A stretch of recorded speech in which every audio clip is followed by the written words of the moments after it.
إن صقور السلام هم أبطال مصر، أصحاب النصر وصانعوه، وهم حينما يحتفلون بأعياد انتصارهم إنما يعبرون بذلك عن أن رسالتهم المقدسة هي التي جاءت بالسلام ومهدت لها.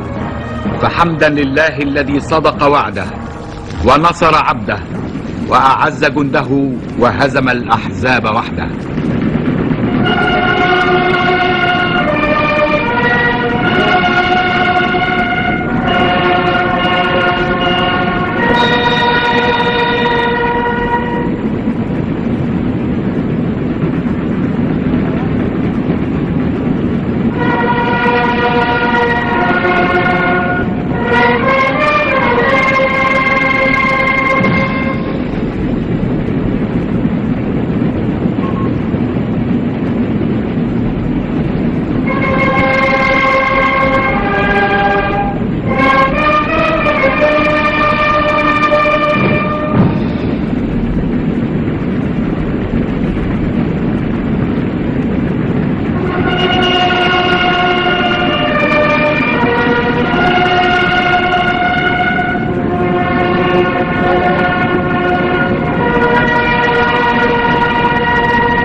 السلام الوطني سلام سلام.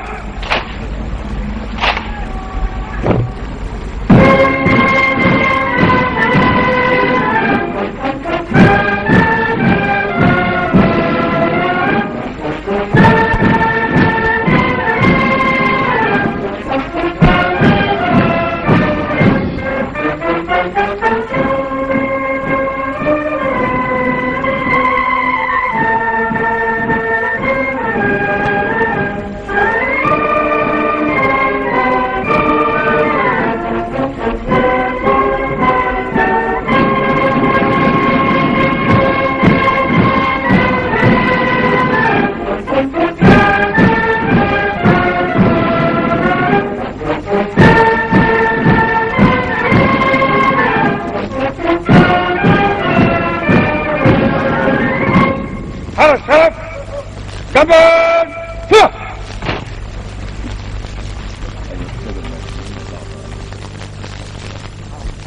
إن القوات المسلحة المصرية هي القوة التي فتحت بانتصار السلاح منطلقا نحو آفاق السلام العادل الذي يجنب المنطقة ويلات الحروب ويوقف نزيف دم أبنائها. إن القوات المسلحة هي الدرع الذي يحمي السلام، وهي القوة التي تؤمن طريق الحرية والعزة. من هنا فالقوات المسلحة تنفيذا لتعليماتكم لي يا سيادة الرئيس ستواصل العمل بكل عزم حتى تظل قوية متطورة تدريبا وتسليحا، وحتى تكون على أتم استعداد لأداء مهامها في كل وقت وفي كل اتجاه، مجسدة لدور مصر ومسؤولياتها العربية والإفريقية على حد سواء، ومشاركة بالمناسب من إمكانياتها وطاقتها في دفع عجلة البناء والتنمية. فالهدف أولا وأخيرا هو الخير لمصر أرضا وإنسانا، بناء وتعميرا، حرية وازدهارا. سيادة الرئيس، إن القوات المصطفة في الساحة أمام سيادتكم الآن هي قوات رمزية من الجيشين الثاني والثالث الميدانيين اللذين كان لهما دورهما التاريخي البارز في معارك أكتوبر المجيدة. وقبل أن أصحبكم يا سيادة الرئيس في جولة تتفقدون فيها تلك القوات، أود وأنا ابن القوات المسلحة الذي يعرف طبيعة الإنسان المصري المقاتل أن أؤكد لسيادتكم أمرين. الأول أن القوات المسلحة تدرك معنى أن تظل قوية ساهرة، وكيف ولماذا يتحتم أن تظل قوية ساهرة. والثاني أنها لا تنسى ولن تنسى شهداءها الأبرار وجرحاها الأبطال الذين رسموا بتضحياتهم طريق مجد الوطن وعزته.